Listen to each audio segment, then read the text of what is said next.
ਵਾਹਿਗੁਰੂ ਸਾਹਿਬ JIO.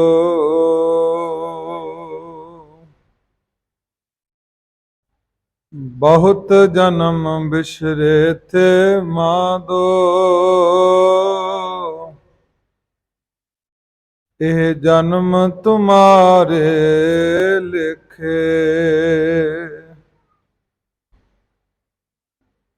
ਕਹਿ ਰਵਿਦਾਸ ਆਸ ਲਗ ਜੀਵੋ,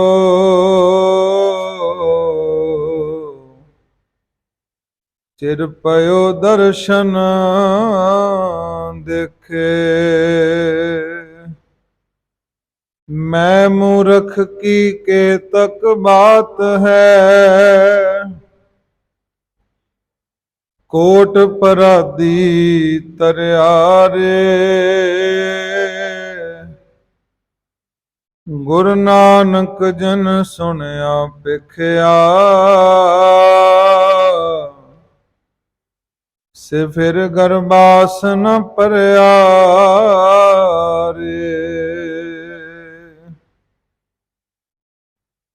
ਚਬਰ ਛਤਰ ਤਖਤ ਦੇ ਮਾਲਿਕ,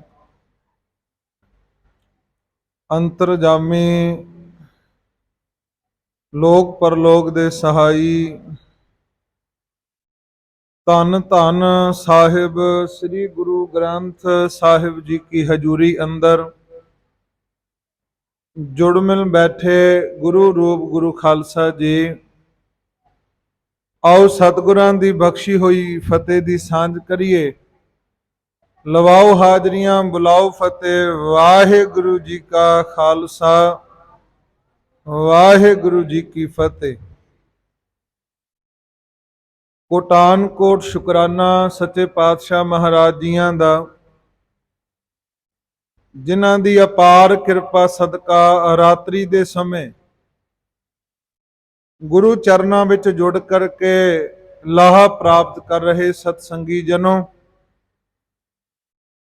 ਆਓ ਧੰਨ ਗੁਰੂ ਅਮਰਦਾਸ ਪਿਤਾ ਮਹਾਰਾਜ ਜੀਆਂ ਦੇ ਪਾਵਨ ਮੁਖਾਰ ਬਿੰਦ ਤੋਂ ਉਚਾਰੀ ਹੋਈ ਅੰਮ੍ਰਿਤ ਬਾਣੀ ਸ੍ਰੀ ਆਨੰਦ ਸਾਹਿਬ ਜੀ ਦੀ ਜੋ ਪਾਵਨ ਵਿਚਾਰ ਲੜੀਵਾਰ ਦੀ ਆਰੰਭਤਾ ਹੋਈ, ਆਓ ਅੱਜ 15ਵੀਂ ਪੌੜੀ ਵਿੱਚ ਗੁਰੂ ਅਮਰਦਾਸ ਪਿਤਾ ਮਹਾਰਾਜ ਕੀ ਬਖਸ਼ਿਸ਼ ਕਰ ਰਹੇ ਹਨ।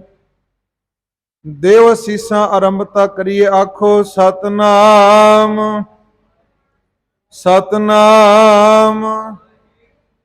ਜੋ ਤੂੰ ਚਲਾਏ ਹੈ ਤਿਵ ਚੱਲੇ ਸੁਆਮੀ, ਔਰ ਕਿਆ ਜਾਣਾ ਗੁਣ ਤੇਰੇ।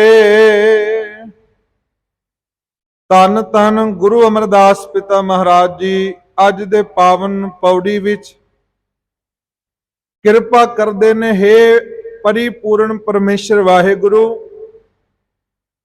ਇਹ ਲੋਕਾਂ ਦੇ ਮਨ ਦਾ ਭੁਲੇਖਾ ਹੋ ਸਕਦਾ, ਅਸੀਂ ਆਪਣੀ ਮਰਜ਼ੀ ਮੁਤਾਬਕ ਜੀਵਨ ਜਿਉਂਦੇ ਆ, ਪਰ ਪਾਤਸ਼ਾਹ ਕਹਿੰਦੇ ਜਿਉਂ ਤੂੰ ਚਲਾਏ ਹੈ ਤਿਵ ਚੱਲੇ ਸੁਆਮੀ।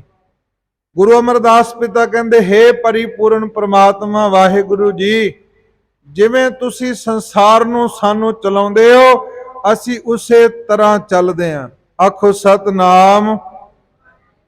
ਕਿਉਂਕਿ ਸਾਧ ਸੰਗਤ ਜੀ, ਜਿੰਨਾ ਚਿਰ ਮਨੁੱਖ ਦੇ ਮਨ ਵਿੱਚ ਭਰਮ ਪਿਆ ਰਹਿੰਦਾ ਹੈ, ਉਹਨਾਂ ਚਿਰ ਉਹ ਧਰਮ ਦੇ ਮਾਰਗ ਤੇ ਨਹੀਂ ਚੱਲ ਸਕਦਾ। ਮੈਂ ਕੀਤਾ, ਮੇਰੇ ਵਰਗਾ ਕੋਈ ਨਹੀਂ। ਸਤਿਗੁਰੂ ਪਾਤਸ਼ਾਹ ਕਹਿੰਦੇ ਨੇ ਕਿ ਮਨੁੱਖ ਕਰਮ ਤੇ ਕਰਦਾ ਹੈ, ਚੰਗਾ ਕਰਦਾ ਹੈ, ਪਰ ਉਹ ਕਰਮ ਜਿਹੜਾ ਲਾਲਚ ਦੇ ਵਸ ਹੋ ਕੇ ਕਰਦਾ ਹੈ। ਕੋਈ ਵੀ ਕਰਮ ਲਾ ਲਓ, ਬਾਣੀ ਦੇ ਵਿੱਚ ਬਚਨ ਹੁੰਦਾ, ਜੋ ਜੋ ਕਰਮ ਕੀਓ ਲਾਲਚ ਲਗ ਤਿਹ ਤੇ ਆਪ ਬੰਧਾਇਓ। ਮੰਨ ਲਓ ਮਨੁੱਖ ਕੋਈ ਸੇਵਾ ਕਰਦਾ ਹੈ, ਚੰਗੇ ਕਰਮ ਕਰਦਾ ਹੈ, ਪਰ ਉਹਦੇ ਪਿੱਛੇ ਬਹੁਤ ਵੱਡਾ ਲਾਲਚ ਹੁੰਦਾ ਹੈ। ਉਹ ਕਿਸੇ ਤਰੀਕੇ ਦਾ ਵੀ ਲਾਲਚ ਮੰਨ ਲਓ, ਸੁੱਖ ਦਾ ਲਾਲਚ ਮੰਨ ਲਓ, ਪਰਲੋਕ ਦਾ ਸੁੱਖ ਦਾ ਲਾਲਚ ਮੰਨ ਲਓ, ਪਰਿਵਾਰ ਦੀ ਸੁੱਖ ਦੀ ਸ਼ਾਂਤੀ ਦਾ ਲਾਲਚ ਮੰਨ ਲਓ। ਭਗਤ ਕਬੀਰ ਸਾਹਿਬ ਕਹਿੰਦੇ ਦੁਨੀਆ ਦਾ ਹਰ ਇੱਕ ਮਨੁੱਖ ਕਰਮ ਤੇ ਕਰਦਾ ਹੈ, ਪਰ ਉਹਨਾਂ ਕਰਮਾਂ ਵਿੱਚ ਬੰਨਿਆ ਜਾਂਦਾ ਹੈ। ਤੇ ਜਿਹੜਾ ਗੁਰੂ ਦੀ ਸੁਮਤ ਨਾਲ, ਗੁਰੂ ਦੀ ਮੱਤ ਨਾਲ ਜੀਵਨ ਜਿਉਂਦਾ, ਉਹ ਕਰਮ ਤੇ ਉਹ ਵੀ ਕਰਦਾ ਹੈ, ਪਰ ਉਹ ਕਰਮਾਂ ਵਿੱਚ ਬੰਨਿਆ ਨਹੀਂ ਜਾਂਦਾ। ਬਾਣੀ ਦਾ ਬਚਨ ਹੈ, ਜੋ ਜੋ ਕਰਮ ਕੀਓ ਲਾਲਚ ਲਗ, ਤੇ ਤੇ ਆਪ ਬੰਧਾਇਓ। ਸਾਧ ਸੰਗਤ ਜੀ, ਮੈਂ ਉਦਾਹਰਨ ਦੇ ਤੌਰ ਤੇ ਕਹਿ ਦਵਾਂ, ਸੰਸਾਰ ਦੇ ਜਿੰਨੇ ਵੀ ਪਦਾਰਥ ਨੇ, ਜੋ ਵੀ ਕੁਝ ਅਸੀਂ ਦੇਖਦੇ ਹਾਂ, ਇਹ ਸਾਧ ਸੰਗਤ ਜੀ, ਇਹ ਪਦਾਰਥ ਜਿਹੜੇ ਨੇ ਸਾਨੂੰ ਵਿਕਾਰਾਂ ਵੱਲ ਲੈ ਕੇ ਜਾਂਦੇ ਨੇ, ਮਾੜੇ ਨਹੀਂ। ਪਰ ਜਦੋਂ ਗੁਰੂ ਦੀ ਮੱਤ ਦੇ ਨਾਲ, ਗੁਰੂ ਦੀ ਆਗਿਆ ਦੇ ਨਾਲ, ਗੁਰੂ ਕੀ ਚੱਲੀ ਹੋਈ ਮਰਿਆਦਾ ਦੇ ਨਾਲ ਜਦੋਂ ਇਹਨੂੰ ਪਦਾਰਥਾਂ ਨੂੰ ਅਸੀਂ ਆਪਣੇ ਕੋਲ ਰੱਖਾਂਗੇ, ਫਰਕ ਕੋਈ ਨਹੀਂ ਪੈਂਦਾ। ਮੈਂ ਸੰਖੇਪ ਰੂਪ ਵਿੱਚ ਬੇਨਤੀ ਕਰਦਾ, ਕਾਂਸੀ ਦੇ ਵਿੱਚ ਭਗਤ ਕਬੀਰ ਸਾਹਿਬ ਜੀ ਤੁਰੇ ਜਾ ਰਹੇ ਸਨ, ਤੇ ਭਗਤ ਕਬੀਰ ਸਾਹਿਬ ਨੂੰ ਉਸ ਕਾਂਸੀ ਦੇ ਵਿੱਚ ਇੱਕ ਮਨੁੱਖ, ਇੱਕ ਵੱਡਾ ਵਪਾਰੀ ਆਪਣੇ ਮਿੱਤਰਾਂ ਨੂੰ ਮਿਲਣ ਵਾਸਤੇ ਆਇਆ, ਤੇ ਉਹਨੇ ਭਗਤ ਕਬੀਰ ਸਾਹਿਬ ਕੋਲੋਂ ਰਸਤਾ ਪੁੱਛ ਲਿਆ। ਉਹਨਾਂ ਨੂੰ ਪਤਾ ਨਹੀਂ ਸੀ ਕਿ ਭਗਤ ਨੇ ਪੁੱਛਿਆ ਕਿ ਮੈਂ ਇਸ ਸ਼ਹਿਰ ਤੋਂ ਆਇਆ, ਇਹ ਫਲਾਣਾ ਪਤਾ ਹੈ ਤੇ ਮੈਂ ਇਹਨਾਂ ਨੂੰ ਮਿਲਣਾ ਚਾਹੁੰਦਾ। ਉਹ ਵੀ ਵਪਾਰੀ ਨੇ, ਮੈਂ ਵੀ ਵਪਾਰੀ ਹਾਂ। ਭਗਤ ਕਬੀਰ ਸਾਹਿਬ ਕਹਿੰਦੇ, ਕਿਹੜਾ ਐਡਰੈਸ ਹੈ, ਕਿਹੜਾ ਮਹੱਲਾ ਹੈ? ਉਹਨੇ ਦੱਸਿਆ, ਇਹ ਮਹੱਲਾ ਹੈ, ਇੱਥੇ ਉਹਨਾਂ ਦਾ ਘਰ ਹੈ, ਬਹੁਤ ਵੱਡੇ ਵਪਾਰੀ ਨੇ। ਭਗਤ ਕਬੀਰ ਸਾਹਿਬ ਕਹਿੰਦੇ, ਇੱਥੇ ਕੋਈ ਵਪਾਰੀ ਨਹੀਂ ਰਹਿੰਦਾ, ਜਿਹੜਾ ਐਡਰੈਸ ਤੁਹਾਨੂੰ ਦਿੱਤਾ ਹੈ ਉਹ ਗਲਤ ਹੈ, ਇੱਥੇ ਤੇ ਕਬਰਿਸਤਾਨ ਹੈ, ਇੱਥੇ ਸ਼ਮਸ਼ਾਨ ਘਾਟ ਹੈ। ਉਹ ਮਨੁੱਖ ਵਪਾਰੀ ਹੈਰਾਨ ਹੋ ਗਿਆ, ਕਹਿੰਦੇ ਇਹਨਾਂ ਨੂੰ ਪਤਾ ਨਹੀਂ ਹੋਣਾ। ਅੱਗੇ ਚਲੇ ਗਏ, ਅੱਗੇ ਜਾ ਕੇ ਜਦੋਂ ਦੇਖਿਆ ਤੇ ਉਹ ਘਰ ਪਤਾ ਪ੍ਰਾਪਤ ਹੋ ਗਿਆ। ਅਖੀਰਕਾਰ ਜਾਣ ਲੱਗਿਆ ਉਸ ਵਪਾਰੀ ਨੂੰ ਭਗਤ ਕਬੀਰ ਸਾਹਿਬ ਫਿਰ ਦੁਬਾਰਾ ਮਿਲ ਗਏ, ਤੇ ਵਪਾਰੀ ਕਹਿੰਦਾ, ਤੁਸੀਂ ਤੇ ਕਹਿੰਦੇ ਸੀ ਇਹ ਕੋਈ ਜਿਹੜਾ ਪਤਾ ਮੈਂ ਦੱਸਿਆ ਪਤਾ ਹੀ ਨਹੀਂ ਇੱਥੇ ਹੈ, ਇੱਥੇ ਤੇ ਕਬਰਿਸਤਾਨ ਹੈ, ਲੋਕ ਨੇ। ਤੇ ਭਗਤ ਕਬੀਰ ਸਾਹਿਬ ਨੇ ਫਿਰ ਉਪਦੇਸ਼ ਦਿੱਤਾ, ਕਹਿੰਦੇ ਵਪਾਰੀ, ਤੈਨੂੰ ਲੱਗਦਾ ਇੱਥੇ ਇਹ ਲੋਕ ਵਸਦੇ ਨੇ, ਪਰ ਜੇ ਮੇਰੀ ਨਜ਼ਰ ਤੋਂ ਦੇਖੇ ਫਰਕ ਥੋੜਾ ਜਿਹਾ ਹੀ ਹੈ। ਕਹਿੰਦੇ ਨੇ ਉਸ ਸਮੇਂ ਭਗਤ ਕਬੀਰ ਸਾਹਿਬ ਨੇ ਫਿਰ ਬਾਣੀ ਉਚਾਰੀ, ਤੇ ਬਾਣੀ ਦੇ ਵਿੱਚ ਬਚਨ ਗਏ, ਕਬੀਰ ਜਾ ਘਰ ਸਾਧਨਾ ਸੇਵੀ ਹੈ, ਹਰ ਕੀ ਪੂਜਾ ਨਾਹੇ, ਤੇ ਘਰ ਮਰਹਟ ਸਾਰਖੇ, ਭੂਤ ਬਸੈ ਤਿਨ ਮਾਹੇ। ਕਹਿੰਦੇ ਜਿਸ ਹਿਰਦੇ ਵਿੱਚ ਤੇ ਜਿਸ ਦੁਨਿਆਵੀ ਘਰ ਵਿੱਚ ਪ੍ਰਮਾਤਮਾ ਦਾ ਨਾਮ ਨਹੀਂ, ਉਹ ਜਗ੍ਹਾ, ਉਹ ਸਰੀਰ ਜਿਹੜਾ ਭਗਤ ਕਬੀਰ ਸਾਹਿਬ ਕਹਿੰਦੇ ਕਬਰਿਸਤਾਨ ਹੀ ਜੇ। ਫਰਕ ਇੰਨਾ ਹੈ, ਉਹ ਕਬਰਿਸਤਾਨ ਵਿੱਚ ਪਏ ਮੁਰਦੇ ਹਿਲਦੇ ਨਹੀਂ, ਇਹ ਥੋੜੀ ਜਿਹੀ ਹਿਲਦੇ ਵੀ ਨੇ ਤੇ ਕੰਮਕਾਰ ਵੀ ਕਰਦੇ। ਫਰਕ ਇੰਨਾ ਕਿ ਕਹਿੰਦੇ ਜੇ ਮੇਰੀ ਅੱਖਾਂ ਤੋਂ ਦੇਖੇ ਤੇ ਕਬਰਿਸਤਾਨ ਹੀ ਹੈ, ਸ਼ਮਸ਼ਾਨ ਘਾਟ ਹੈ, ਬਸ ਉਹ ਮੁਰਦੇ ਪਏ ਰਹਿੰਦੇ ਨੇ, ਇਹ ਮੁਰਦੇ ਕੁਝ ਕੰਮ ਕਰਦੇ ਨੇ। ਸਾਧ ਸੰਗਤ ਜੀ, ਪ੍ਰਮਾਤਮਾ ਦਾ ਨਾਮ ਇੰਨਾ ਕੁ ਬਾਣੀ ਦੇ ਵਿੱਚ ਵਾਰ-ਵਾਰ ਬਚਨ ਤਾਂ ਕੀਤੇ, ਭਾਈ ਪਰਮਾਤਮਾ ਦਾ ਨਾਮ ਜੀਵਨ ਵਿੱਚ ਬਹੁਤ ਜ਼ਰੂਰੀ ਹੈ। ਗੁਰੂ ਨਾਨਕ ਸਾਹਿਬ ਜਦੋਂ ਸੁਲਤਾਨਪੁਰ ਲੋਧੀ, ਪਾਤਸ਼ਾਹ ਜੀ ਮੈਂ ਬੇਨਤੀ ਕਰਾਂ, ਸਾਡੇ ਜੀਵਨ ਵਿੱਚ ਜੇ ਇਹ ਕੁਝ ਆ ਗਿਆ ਨਾ, ਆ ਕਥਾ ਦੀ ਬਹੁਤ ਵੱਡੀ ਵਡਿਆਈ ਹੈ। ਮੈਂ ਬੇਨਤੀ ਕਰਦਾ, ਅਸੀਂ ਜਦੋਂ ਸੁਖਮਨੀ ਸਾਹਿਬ ਪੜ੍ਹਦੇ ਹਾਂ ਤੇ ਪਾਤਸ਼ਾਹ ਦਾ ਬਚਨ ਆਉਂਦਾ, ਸਭ ਤੇ ਉਤਮ ਹਰ ਕੀ ਕਥਾ, ਨਾਮ ਸੁਨਤ ਦਰਦ ਦੁਖ ਲਥਾ, ਤੇ ਨਿਰਗੁਣ ਕਥਾ ਕਥਾ ਹੈ ਹਰ ਕੀ, ਭਜ ਮਿਲ ਸਾਧੂ ਸੰਗਤ ਜਨ ਕੀ। ਤੇ ਫਿਰ ਬਚਨ ਆਉਂਦਾ, ਸੁਣ ਹਰ ਕਥਾ ਉਤਾਰੀ ਮੈਲ, ਮਹਾ ਪੁਨੀਤ ਭਏ ਸੁਖ ਸੈਲ, ਤੇ ਨਿੱਕੀ ਜੀ ਕੀ ਹਰ ਕਥਾ ਉਤਮ, ਆਨ ਸਗਲ ਰਸ ਫੀਕੀਰੇ। ਬੜੇ ਬਚਨ ਨੇ ਗੁਰੂ ਗ੍ਰੰਥ ਸਾਹਿਬ ਦੀ ਬਾਣੀ ਵਿੱਚ। ਧੰਨ ਧੰਨ ਗੁਰੂ ਨਾਨਕ ਸਾਹਿਬ ਜੀ ਰੋਜ਼ਾਨਾ ਮੋਦੀ ਦੀ ਕਾਰ ਕਰਦੇ ਆ, ਡਿਪੂ ਵਿੱਚ ਜਾਂਦੇ ਆ, ਜਿਵੇਂ ਅੱਜ ਦੇ ਸਮੇਂ ਮੁਤਾਬਿਕ ਕਹਿ ਦੋ। ਮਹਾਰਾਜ ਨੇ ਮੋਦੀ ਖਾਨੇ ਵਿੱਚ ਜਾਣਾ, ਸਵੇਰੇ ਜਾਣਾ, ਸ਼ਾਮ ਨੂੰ ਵਾਪਸ ਆ ਜਾਣਾ। ਤੇ ਜਦੋਂ ਮਹਾਰਾਜ ਨੇ ਸ਼ਾਮ ਨੂੰ, ਜਿੱਥੇ ਅੱਜ ਗੁਰਦੁਆਰਾ ਸਾਹਿਬ, ਉਹ ਬੇਬੇ ਨਾਨਕੀ ਦਾ ਘਰ ਹੈ, ਤੇ ਬੇਬੇ ਨਾਨਕੀ ਦੇ ਘਰ ਆ ਕੇ ਗੁਰੂ ਨਾਨਕ ਸਾਹਿਬ ਨੇ ਸੋਦਰ ਦੇ ਸਮੇਂ ਪਾਤਸ਼ਾਹ ਜੀ ਨੇ ਕੀਰਤਨ ਕਰਨਾ, ਸਤਿਗੁਰ ਨੇ ਪ੍ਰਮਾਤਮਾ ਦੀ ਯਾਦ ਵਿੱਚ ਜੁੜ ਜਾਣਾ। ਤੇ ਅੱਜ ਇੱਕ ਦਿਨ ਕੀ ਹੋਇਆ, ਗੁਰੂ ਨਾਨਕ ਸਾਹਿਬ ਅੰਮ੍ਰਿਤ ਵੇਲੇ ਜੋ ਸਮਾਂ ਬਣਿਆ ਸੀ ਮੋਦੀ ਖਾਨੇ ਦੇ ਜਾਣ ਦਾ ਗਏ, ਪਰ ਮਹਾਰਾਜ ਅੱਜ ਕੁਝ ਸਮਾਂ ਲੇਟ ਹੋ ਗਏ। ਹਿਸਾਬ ਕਿਤਾਬ ਕਰਦਿਆਂ ਸਤਿਗੁਰ ਲੇਟ ਹੋ ਗਏ। ਮਹਾਰਾਜ ਘਰ ਆਏ, ਮਹਾਰਾਜ ਉਦਾਸ ਨੇ ਗੁਰੂ ਨਾਨਕ ਸਾਹਿਬ ਜੀ। ਬੇਬੇ ਨਾਨਕੀ ਨੂੰ ਸਮਝ ਆ ਗਈ ਕਿ ਅੱਜ ਕੁਝ ਨਾ ਕੁਝ ਗੱਲ ਹੋਈ ਹੈ। ਪੁੱਛ ਲਿਆ ਗੁਰੂ ਨਾਨਕ ਸਾਹਿਬ ਨੂੰ, ਅੱਜ ਕੀ ਕਾਰਨ ਹੈ, ਉਦਾਸ ਹੋ, ਕੋਈ ਹਿਸਾਬ ਕਿਤਾਬ ਵਿੱਚ ਗੜਬੜ ਹੋ ਗਈ, ਕੀ ਗੱਲ ਕੀ ਦੱਸਣਾ ਕਰੋ। ਤੇ ਗੁਰੂ ਨਾਨਕ ਸਾਹਿਬ ਨੇ ਕਿਹਾ ਕੋਈ ਹਿਸਾਬ ਕਿਤਾਬ ਵਿੱਚ ਗੜਬੜ ਨਹੀਂ। ਆ ਦੇਖਿਓ ਖਾਲਸਾ ਜੀ, ਕਹਿੰਦੇ ਹੋਇਆ ਕਿ ਬਹੁਤ ਉਦਾਸ ਲੱਗਦੇ ਹੋ। ਤੇ ਮਹਾਰਾਜ ਨੇ ਬਚਨ ਕੀਤਾ, ਭੈਣ ਨਾਨਕੀ ਜੀ ਠੀਕ ਹੈ, ਜੋ ਸਾਨੂੰ ਕਿਰਤ ਬਖਸ਼ਿਸ਼ ਕੀਤੀ ਹੈ ਉਹ ਕਿਰਤ ਮੈਂ ਰੋਜ਼ ਕਰਦਾ ਸੀ, ਪਰ ਜੋ ਸਮਾਂ ਪ੍ਰਮਾਤਮਾ ਨੂੰ ਬਖਸ਼ਿਆ ਸੀ, ਜੋ ਸਮਾਂ ਪ੍ਰਮਾਤਮਾ ਦੀ ਯਾਦ ਵਿੱਚ ਜੁੜਨ ਦਾ ਸੀ, ਉਹ ਵੀ ਸਮਾਂ ਮੈਂ ਅੱਜ ਸੰਸਾਰ ਦੇ ਕੰਮਾਂ ਵਿੱਚ ਲਗਾ ਦਿੱਤਾ। ਆਖੋ ਸਤਨਾਮ। ਕਿ ਸਵੇਰੇ ਤੋਂ ਸ਼ਾਮ ਮੈਂ ਮੋਦੀ ਖਾਨੇ ਦੀ ਕਿਰਤ ਕਰਦਾ ਸਾਂ, ਅੱਜ ਮੈਂ ਲੇਟ ਹੋ ਗਿਆ। ਜੋ ਸਮਾਂ ਨਿਰੰਕਾਰ ਦੀ ਯਾਦ ਵਿੱਚ ਜੁੜਨ ਦਾ ਸੀ, ਉਹ ਵੀ ਸਮਾਂ ਮੈਂ ਦੁਨੀਆ ਦੀ ਕਾਰ ਵਿਹਾਰ ਵਿੱਚ ਲਗਾ ਦਿੱਤਾ, ਤਾਂ ਮਨ ਉਦਾਸ ਹੈ। ਸੋ ਸਾਧ ਸੰਗਤ ਜੀ, ਸਤਿਗੁਰੂ ਗੁਰੂ ਨਾਨਕ ਸਾਹਿਬ ਪਾਤਸ਼ਾਹ ਮਹਾਰਾਜ ਨੇ ਦੱਸਿਆ ਕਿ ਜਿੱਥੇ ਸਾਨੂੰ ਸਰੀਰ ਦੀ ਦਾਤ ਪ੍ਰਮਾਤਮਾ ਨੇ ਬਖਸ਼ੀ ਹੈ, ਉੱਥੇ ਭਾਈ ਕਿਰਤ ਕਰਿਆ ਵੀ ਪ੍ਰਮਾਤਮਾ ਦੀ ਯਾਦ ਹਰ ਸਮੇਂ ਹਰ ਵੇਲੇ ਇੱਕ ਸਮਾਂ ਬੰਨਿਆ ਸਤਿਗੁਰਾਂ ਨੇ। ਜਿਵੇਂ ਅੰਮ੍ਰਿਤ ਵੇਲੇ ਪੰਜ ਬਾਣੀਆਂ ਦਾ ਨਿਤਨੇਮ ਸਿੱਖ ਵਾਸਤੇ ਬੜਾ ਜ਼ਰੂਰੀ ਹੈ, ਸ਼ਾਮ ਨੂੰ ਸੋਦਰ ਤੇ ਗੁਰੂ ਕੀ ਵਡਿਆਈ ਬੜੀ ਜ਼ਰੂਰੀ ਹੈ। ਸੋ ਸਾਧ ਸੰਗਤ ਜੀ, ਧੰਨ ਗੁਰੂ ਅਮਰਦਾਸ ਪਿਤਾ ਮਹਾਰਾਜ ਕਿਰਪਾ ਕਰਦੇ ਨੇ, ਜੋ ਤੂੰ ਚਲਾਇਆ ਤਿਵ ਚੱਲੇ ਸੁਆਮੀ, ਹੋਰ ਕਿਆ ਜਾਣਾ ਗੁਣ ਤੇਰੇ। ਹੇ ਪਰਿਪੂਰਨ ਪ੍ਰਮਾਤਮਾ ਵਾਹਿਗੁਰੂ ਜੀ, ਅਸੀਂ ਕਿਵੇਂ ਤੇਰੇ ਮਾਰਗ ਤੇ ਚੱਲ ਸਕਦੇ ਹਾਂ, ਜਿਵੇਂ ਤੂੰ ਚਲਾਉਂਦਾ ਸਾਨੂੰ, ਤੇ ਤੇਰੇ ਗੁਣ ਕੀ ਜਾਣ ਸਕਦੇ ਹਾਂ, ਕਿਉਂਕਿ ਤੇਰੇ ਗੁਣ ਬੇਅੰਤ ਨੇ। ਤੇ ਸਾਹਿਬ ਅੱਗੇ ਕਿਰਪਾ ਕਰਦੇ ਨੇ, ਜਿਵ ਤੂੰ ਚਲਾਏ ਤਿਵ ਚੱਲੇ, ਜਿਨ੍ਹਾਂ ਮਾਰਗ ਪਾਵੇ। ਪਾਤਸ਼ਾਹ ਮਨੁੱਖ ਦੀ ਕੀਮਤ, ਜਿਵੇਂ ਜਿਵੇਂ ਤੂੰ ਲੋਕਾਂ ਨੂੰ ਚਲਾਉਂਦਾ ਤਿਵੇਂ ਲੋਕ ਚੱਲਦੇ ਨੇ, ਤੇ ਜਿਨ੍ਹਾਂ ਨੂੰ ਸ੍ਰੇਸ਼ਟ ਬੁੱਧੀ ਵਿਵੇਕ ਬੁੱਧੀ ਬਖਸ਼ਿਸ਼ ਕਰ ਦਿੰਦਾ, ਉਹ ਤੇਰੇ ਸੱਚੇ ਮਾਰਗ ਤੇ ਤੁਰ ਜਾਂਦੇ ਨੇ, ਉਹ ਸੱਚੇ ਮਾਰਗ ਤੇ ਚੱਲ ਪੈਂਦੇ ਹਨ। ਤੇ ਕਰ ਕਿਰਪਾ ਜਿਨ ਨਾਮ ਲਾਏ, ਸੇ ਹਰ ਹਰ ਸਦਾ ਤੇ ਆਵੇ। ਪਾਤਸ਼ਾਹ ਜਿਨ੍ਹਾਂ ਉੱਤੇ ਤੂੰ ਕਿਰਪਾ ਕਰ ਦਿੰਦਾ, ਜਿਹੜੇ ਨਾਮ ਵਿੱਚ ਲੀਨ ਹੋ ਜਾਂਦੇ ਨੇ ਪਾਤਸ਼ਾਹ, ਉਹ ਸਦਾ ਹੀ ਤੇਰੇ ਗੁਣ ਗਾਉਂਦੇ ਨੇ, ਸਦਾ ਹੀ ਸਤਨਾਮ ਦਾ ਸਿਮਰਨ ਵਿੱਚ ਜੁੜ ਜਾਂਦੇ ਨੇ। ਤੇ ਅੱਜ ਦਾ ਬਚਨ ਹੈ, ਪ੍ਰੇਮ ਵਾਲਿਓ, ਪਾਤਸ਼ਾਹ ਗੁਰੂ ਅਮਰਦਾਸ ਪਿਤਾ ਕਹਿੰਦੇ, ਜਿਸਨੋਂ ਕਥਾ ਸੁਣਾਏ ਹੈ ਆਪਣੀ, ਜਿਸਨੋਂ ਕਥਾ ਸੁਣਾਏ ਹੈ ਆਪਣੀ, ਸੇ ਗੁਰਦੁਆਰੇ ਸੁਖ ਪਾਵੇ। ਇਹ ਬਹੁਤ ਵੱਡੇ ਭਾਗਾਂ ਦੀ ਨਿਸ਼ਾਨੀ ਹੈ, ਕਿਉਂਕਿ ਜਿਹੜਾ ਜੀਵ ਪ੍ਰਮਾਤਮਾ ਦੀ ਯਾਦ ਵਿੱਚ, ਨਿਰੰਕਾਰ ਦੀ ਯਾਦ ਵਿੱਚ ਜੁੜ ਜਾਂਦਾ ਹੈ, ਸਾਧ ਸੰਗਤ ਜੀ, ਨਿਰੰਕਾਰ ਦੀ ਵਡਿਆਈ ਵਿੱਚ ਜੁੜ ਜਾਂਦਾ। ਸੰਸਾਰ ਦੀ ਵਡਿਆਈ ਨਹੀਂ, ਸੰਸਾਰ ਦੀ ਵਡਿਆਈ ਨਹੀਂ ਹੋ ਸਕਦੀ, ਸੰਸਾਰ ਦੀ ਵਿਚਾਰ ਹੋ ਸਕਦੀ ਹੈ। ਤੇ ਪਾਤਸ਼ਾਹ ਕਹਿੰਦੇ, ਜਿਹੜੇ ਨਿਰੰਕਾਰ ਦੀ ਯਾਦ ਵਿੱਚ ਜੁੜ ਜਾਂਦੇ ਨੇ, ਜਿਨ੍ਹਾਂ ਨੂੰ ਪਰਮੇਸ਼ਰ ਆਪ ਕਥਾ ਸੁਣਾਉਂਦਾ ਹੈ। ਆ ਬਚਨ ਹੈ ਨਾ, ਜਿਸਨੂੰ ਕਥਾ ਸੁਣਾਏ ਆਪਣੀ, ਜਿਨ੍ਹਾਂ ਨੂੰ ਆਪ ਕਿਰਪਾ ਕਰਕੇ ਆਪਣੀ ਵਿਚਾਰ ਸੁਣਾਉਂਦਾ ਹੈ, ਸੇ ਗੁਰਦੁਆਰੇ ਸੁਖ ਪਾਵੇ। ਤੇ ਗੁਰੂ ਕੀ ਮਤ ਰਾਹੀਂ, ਗੁਰੂ ਕੀ ਸੋਝੀ ਰਾਹੀਂ ਉਹ ਆਤਮਿਕ ਸੁਖ ਪਾ ਲੈਂਦੇ ਨੇ।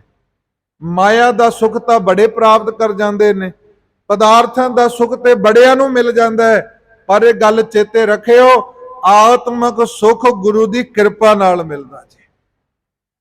ਮਾਇਆ ਬੜਿਆਂ ਕੋਲ ਹੈ, ਪਦਾਰਥ ਬੜਿਆਂ ਕੋਲ ਹੈ, ਪਰ ਜਿਹੜਾ ਆਤਮਿਕ ਸੁਖ ਹੈ ਖਾਲਸਾ ਜੀ, ਗੁਰੂ ਮਿਹਰ ਕਰੇ, ਮਿਹਰਾਮਤ ਕਰੇ, ਤਾਂ ਇਹ ਸੁਖ ਜਿਹੜਾ ਆਤਮਿਕ ਸੁਖ ਪ੍ਰਾਪਤ ਹੁੰਦਾ ਹੈ। ਤੇ ਧੰਨ ਗੁਰੂ ਅਮਰਦਾਸ ਪਿਤਾ ਮਹਾਰਾਜ ਕਿਰਪਾ ਕਰਦੇ ਨੇ, ਕਹਿੰਦੇ, ਕਹਿ ਹੈ ਨਾਨਕ ਸੱਚੇ ਸਾਹਿਬ, ਹੇ ਗੁਰੂ ਪਰਮੇਸ਼ਰ ਵਾਹਿਗੁਰੂ ਜੀ, ਕਹਿੰਦੇ ਜਿਉ ਪਾਵੈ ਤਿਵੈ ਚਲਾਵੇ। ਅਰਦਾਸ ਕਰਦੇ ਨੇ ਗੁਰੂ ਅਮਰਦਾਸ ਪਿਤਾ, ਪਾਤਸ਼ਾਹ ਜਿਵੇਂ ਤੈਨੂੰ ਭਾਉਂਦਾ ਤੂੰ ਸਾਨੂੰ ਇਵੇਂ ਚਲਾਉਣਾ, ਤੇ ਸਾਡੇ ਮਨ ਦਾ ਕਿਤੇ ਭੁਲੇਖਾ ਨਾ ਰਹਿ ਜੇ। ਮੈਂ ਆਪਣੇ ਜੀਵਨ ਵਿੱਚ ਮਰਜ਼ੀ ਮੁਤਾਬਕ ਜੀਵਨ ਜਿਉਂਦਾ, ਕਰਮ ਕਰਦਾ। ਸਾਧ ਸੰਗਤ ਜੀ, ਸਾਰਾ ਕੁਝ ਪਰਮੇਸ਼ਰ ਦੇ ਹੱਥ ਵਿੱਚ ਹੈ। ਇੱਕ ਬਚਨ ਆਉਂਦਾ ਗੁਰੂ ਗ੍ਰੰਥ ਸਾਹਿਬ ਵਿੱਚ, ਆਪੇ ਕੰਡਾ ਆਪ ਤਰਾਜੀ, ਪ੍ਰਭ ਆਪੇ ਤੋਲ ਤੁਲਾਇਆ, ਆਪੇ ਸਾਹੋ ਆਪੇ ਵਣਜਾਰਾ, ਆਪੇ ਵਣਜ ਕਰਾਇਆ। ਸਾਰਾ ਕੁਝ ਸਤਿਗੁਰੂ ਗੁਰੂ ਅਮਰਦਾਸ ਪਿਤਾ ਕਹਿੰਦੇ, ਕਿਸੇ ਦੇ ਮਨ ਦਾ ਭੁਲੇਖਾ ਹੋਵੇ, ਪਰ ਹੇ ਗੁਰੂ ਅਮਰਦਾਸ ਪਿਤਾ ਪਾਤਸ਼ਾਹ ਜੀ ਕਿਰਪਾ ਕਰਦੇ ਨੇ ਕਿ ਹੇ ਪਰਿਪੂਰਨ ਪਰਮੇਸ਼ਰ ਵਾਹਿਗੁਰੂ, ਜਿਵੇਂ ਤੈਨੂੰ ਭਾਉਂਦਾ ਹੈ, ਜਿਵੇਂ ਤੈਨੂੰ ਚੰਗਾ ਲੱਗਦਾ ਹੈ, ਤੂੰ ਅਸਾਂ ਲੋਕਾਂ ਨੂੰ ਚਲਾਉਣਾ, ਤੇ ਜਿਨ੍ਹਾਂ ਤੇ ਕਿਰਪਾ ਕਰਦਾ ਹੈ ਉਹਨਾਂ ਨੂੰ ਧਰਮ ਦੀ ਮਾਰਗ ਦੀ ਦਾਤ ਬਖਸ਼ਿਸ਼ ਕਰ ਦਿੰਦਾ ਹੈ। ਸੋ ਖਾਲਸਾ ਜੀ, ਸੰਖੇਪ ਰੂਪ ਵਿੱਚ ਮੈਂ ਬੇਨਤੀ ਕਰਾਂ, ਧੰਨ ਗੁਰੂ ਅਮਰਦਾਸ ਪਿਤਾ ਮਹਾਰਾਜ ਕਿਰਪਾ ਕਰਦੇ ਨੇ। ਇਸ ਸੰਸਾਰ ਦੇ ਪਦਾਰਥ ਬਾਹਰੋਂ ਤਾਂ ਬੜੇ ਮਿੱਠੇ ਨੇ, ਆ ਜਿਹੜੇ ਪਦਾਰਥ ਅਸੀਂ ਦੇਖਦੇ ਹਾਂ ਬੜੇ ਮਿੱਠੇ ਲੱਗਦੇ ਜੇ, ਪਰ ਜਦੋਂ ਕੋਈ ਮਨੁੱਖ ਇਹਨਾਂ ਪਦਾਰਥਾਂ ਵਿੱਚ ਗਲਤਾਨ ਹੋ ਜਾਂਦਾ ਹੈ, ਫਿਰ ਉਹ ਪਦਾਰਥ ਜਿਹੜੇ ਨੇ ਮਨੁੱਖ ਵਾਸਤੇ ਜ਼ਹਿਰ ਬਣ ਜਾਂਦੇ ਆ। ਉਹਦੇ ਬਾਬਤ ਭਗਤ ਬਾਬਾ ਫਰੀਦ ਸਾਹਿਬ ਨੇ ਲਿਖਿਆ, ਮੈਂ ਬੇਨਤੀ ਕਰਕੇ ਸਮਾਪਤੀ ਕਰਾਂਗਾ। ਆ ਤੁਸੀਂ ਦੇਖੋ, ਜਿਨ੍ਹਾਂ ਕੋਲ ਪਦਾਰਥ ਨੇ ਪਰ ਨਾਮ ਨਹੀਂ, ਉਹਨਾਂ ਵਾਸਤੇ ਉਹ ਪਦਾਰਥ ਵੀ ਜ਼ਹਿਰ ਨੇ, ਤੇ ਜਿਨ੍ਹਾਂ ਕੋਲ ਪਦਾਰਥ ਨੇ ਤੇ ਪ੍ਰਮਾਤਮਾ ਦਾ ਨਾਮ ਹੈ, ਉਹਨਾਂ ਨੂੰ ਉਹ ਪਦਾਰਥ ਵੀ ਮਿੱਠੇ ਲੱਗਦੇ ਨੇ। ਬਾਬਾ ਫਰੀਦ ਸਾਹਿਬ ਜੀ, ਉਹਨਾਂ ਨੇ ਦੇਖਿਆ ਕਿ ਦੁਨੀਆ ਦੇ ਪਦਾਰਥ ਮਨਮੁਖ ਲੋਕਾਂ ਨੂੰ ਬਾਹਰੋਂ ਤਾਂ ਮਿੱਠੇ ਲੱਗਦੇ ਨੇ, ਪਰ ਅੰਦਰੋਂ ਜਦੋਂ ਉਹਨਾਂ ਵਿੱਚ ਗਲਤਾਨ ਹੋ ਜਾਂਦੇ ਨੇ, ਪ੍ਰਮਾਤਮਾ ਨੂੰ ਭੁੱਲ ਜਾਂਦੇ ਨੇ, ਉਹ ਮਿੱਠੇ ਪਦਾਰਥ ਵੀ ਜ਼ਹਿਰ ਬਣ ਕੇ ਉਸ ਮਨੁੱਖ ਦਾ ਖਾਤਮਾ ਕਰ ਦਿੰਦੇ ਜੀ। ਬਾਬਾ ਫਰੀਦ ਸਾਹਿਬ ਦਾ ਇੱਕ ਬਚਨ ਆਉਂਦਾ ਹੈ, ਕਹਿੰਦੇ ਫਰੀਦਾ ਇਹ ਵਿਸ ਗੰਦਲਾ ਤਰੀਆਂ ਖੰਡ ਲਿਵਾੜ, ਇੱਕ ਰਾਹਿੰਦੇ ਰਹਿ ਗਏ, ਇੱਕ ਰਾਧੀ ਗਏ ਉਜਾੜ। ਬਾਬਾ ਫਰੀਦ ਸਾਹਿਬ ਕਹਿੰਦੇ ਦੁਨੀਆ ਦੇ ਪਦਾਰਥ ਮਾਨੋ ਜ਼ਹਿਰ ਭਰੀਆਂ ਗੰਦਲਾਂ ਨੇ। ਗੰਦਲਾਂ ਸਮਝਦੇ ਹੋਵੋਗੇ ਸਾਗ ਦੀਆਂ, ਆ ਜਿਹੜੇ ਸਾਗ ਪੰਜਾਬ ਦੇ ਵਿੱਚ ਜਿਨ੍ਹਾਂ ਨੂੰ ਪਤਾ ਹੈ, ਸਾਧ ਸੰਗਤ ਜੀ, ਸਾਗ ਦੀਆਂ ਜਿਹੜੀਆਂ ਸਰੋਂ ਦੀਆਂ ਗੰਦਲਾਂ ਨੇ, ਬਾਬਾ ਫਰੀਦ ਸਾਹਿਬ ਨੇ ਉਹਨਾਂ ਦਾ ਉਦਾਹਰਣ ਦਿੱਤਾ ਜੀ। ਬਾਬਾ ਫਰੀਦ ਸਾਹਿਬ ਕਹਿੰਦੇ ਫਰੀਦਾ ਇਹ ਵਿਸ ਗੰਦਲਾਂ ਧਰੀਆਂ ਖੰਡ ਲਿਵਾੜ, ਕਹਿੰਦੇ ਨੇ ਸੰਸਾਰ ਦੇ ਪਦਾਰਥ ਗੰਦਲਾਂ ਨੇ। ਤੇ ਅਗਲਾ ਬਚਨ ਕੀ ਹੈ? ਧਰੀਆਂ ਖੰਡ ਲਿਵਾੜ।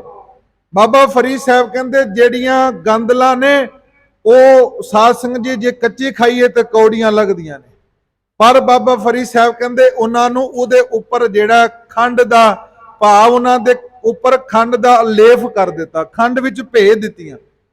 ਹੁਣ ਜਿਹੜਾ ਉੱਪਰੋਂ ਦੇਖੇਗਾ ਮਿੱਠੀਆਂ ਲੱਗਣਗੀਆਂ, ਅੰਦਰੋਂ ਕੌੜੀਆਂ ਨੇ।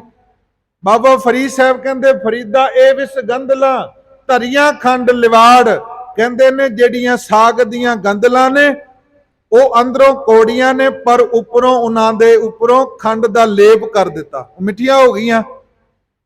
ਤੇ ਬਾਬਾ ਫਰੀਦ ਸਾਹਿਬ ਕਹਿੰਦੇ ਇੱਕ ਰਾਹਿੰਦੇ ਰਹਿ ਗਏ, ਇੱਕ ਰਾਧੀ ਗਏ ਉਜਾੜ। ਕਹਿੰਦੇ ਇਹਨਾਂ ਗੰਦਲਾਂ ਨੂੰ ਕਈ ਬੀਜ ਦੇ ਮਰ ਗਏ ਤੇ ਕਈ ਬੀਜ ਕੇ ਛੱਡ ਗਏ, ਪਰ ਸਾਧ ਸੰਗਤ ਜੀ ਉਹਨਾਂ ਨੂੰ ਇਹਨਾਂ ਗੰਦਲਾਂ ਵਿੱਚੋਂ ਜ਼ਹਿਰ ਹੀ ਪ੍ਰਾਪਤ ਹੋਇਆ, ਕਿਉਂਕਿ ਉੱਪਰੋਂ ਤਾਂ ਮਿੱਠੀਆਂ ਲੱਗਦੀਆਂ ਨੇ। ਕਿੰਨਾ ਸਮਾਂ ਮਿੱਠੀਆਂ ਲੱਗਣਗੀਆਂ? ਜਿੰਨਾ ਚਿਰ ਖੰਡ ਦਾ ਲੇਪ ਹੈ, ਔਰ ਖੰਡ ਦਾ ਲੇਪ ਆਪ ਜੀ ਨੂੰ ਪਤਾ ਜ਼ਿਆਦਾ ਸਮਾਂ ਚੱਲੇਗਾ ਨਹੀਂ। ਤੇ ਜਦੋਂ ਖੰਡ ਦਾ ਲੇਪ ਜਿਹੜਾ ਉੱਪਰ ਲੱਗਿਆ ਹੋਇਆ ਜਦੋਂ ਖਤਮ ਹੋ ਜਾਏਗਾ, ਫਿਰ ਅੰਦਰ ਜ਼ਹਿਰ ਜੇ। ਇਹ ਸੰਸਾਰ ਦੇ ਪਦਾਰਥ ਜਦੋਂ ਕਿਤੇ ਸਮਝ ਆ ਜਾਏਗੀ, ਫਿਰ ਬਾਬਾ ਫਰੀਦ ਸਾਹਿਬ ਦਾ ਇਹ ਬਚਨ ਸਾਡੇ ਮਨ ਵਿੱਚ ਭਾ ਜਾਵੇਗਾ। ਗੁਰੂ ਕਿਰਪਾ ਕਰੇ, ਸੰਸਾਰ ਦੇ ਪਦਾਰਥ ਮਾੜੇ ਨਹੀਂ, ਸੰਸਾਰ ਦੀਆਂ ਵਸਤੂਆਂ ਮਾੜੀਆਂ ਨਹੀਂ, ਪਰ ਜਦੋਂ ਸਾਧ ਸੰਗਤ ਜੀ ਇੱਕ ਬਚਨ ਮੈਂ ਪਿਛਲੇ ਦਿਨਾਂ ਵੀ ਬੇਨਤੀ ਕੀਤੀ, ਜਿੱਥੇ ਨਾਮ ਜਪੀਏ ਪ੍ਰਭ ਪਿਆਰੇ ਸੇ ਅਸਥਲ ਸੋਏ ਨ ਚੁਬਾਰੇ। ਅਸਥਲ ਕਹਿੰਦੇ ਨੇ ਮਾਰੂਥਲ ਨੂੰ।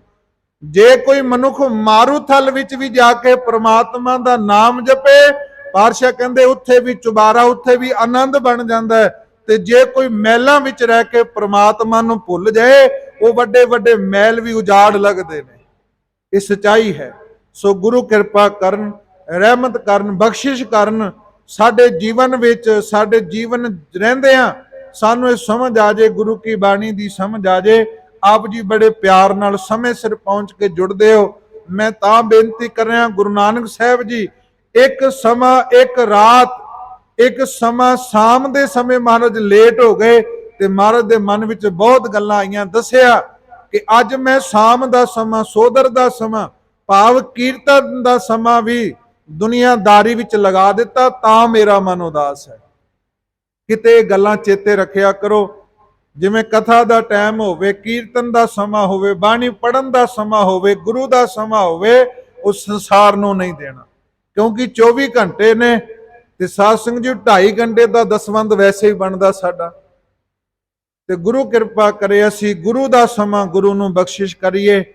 ਭਾਵੇਂ ਸਾਰਾ ਦਿਨ ਕਿਰਤ ਕਾਰ ਵਿਹਾਰ ਕਰਦੇ ਆਂ, ਪਰ ਅੰਮ੍ਰਿਤ ਵੇਲੇ, ਸੋਦਰ ਵੇਲੇ, ਸ਼ਾਮ ਦੇ ਸਮੇਂ ਇਹ ਸਮਾਂ ਕੇਵਲ ਗੁਰੂ ਦਾ, ਕੋਈ ਸੰਸਾਰ ਦਾ ਕੰਮ ਨਹੀਂ, ਕੋਈ ਦੁਨੀਆ ਦਾ ਕੰਮ ਨਹੀਂ, ਕੇਵਲ ਗੁਰੂ ਕੀ ਯਾਦ ਵਿੱਚ ਜੁੜਨਾ। ਸਤਿਗੁਰ ਕਿਰਪਾ ਕਰਨ, ਮਿਹਰਾਮਤ ਕਰਨ। ਆਪ ਜੀ ਨੇ ਬੜੇ ਪਿਆਰ ਵਿੱਚ ਭਿੱਜ ਕੇ ਗੁਰੂ ਕੀ ਵਡਿਆਈ ਸਰਵਣ ਕਰਦੇ ਹੋ। ਸਹਿਬ ਕਿਰਪਾ ਕਰਨ। ਮੈਂ ਮੂਰਖ ਕੀ ਕੇਤਕ ਬਾਤ ਹੈ, ਕੋਟ ਪਰਾਦੀ ਤਰਿਆ ਰੇ। ਗੁਰੂ ਨਾਨਕ ਜਿਨ ਸੁਣਿਆ ਪੇਖਿਆ, ਸੇ ਫਿਰ ਗਰਭਾਸ ਨਾ ਪਰਿਆ ਰੇ। ਕੱਲ ਨੂੰ 16ਵੀਂ ਪੌੜੀ ਦੀ ਵਿਚਾਰ ਬੜੇ ਪਿਆਰ ਨਾਲ ਸਮੇਂ ਸਿਰ ਪਹੁੰਚ ਕੇ ਸਰਵਣ ਕਰਨਾ ਜੀ। ਇਹ ਲੋਕ ਸੁਖੀਏ ਪਰਲੋਕ ਸੁਹੇਲੇ, ਨਾਨਕ ਹਰਿ ਪ੍ਰਭ ਆਪੇ ਮਿਲੇ।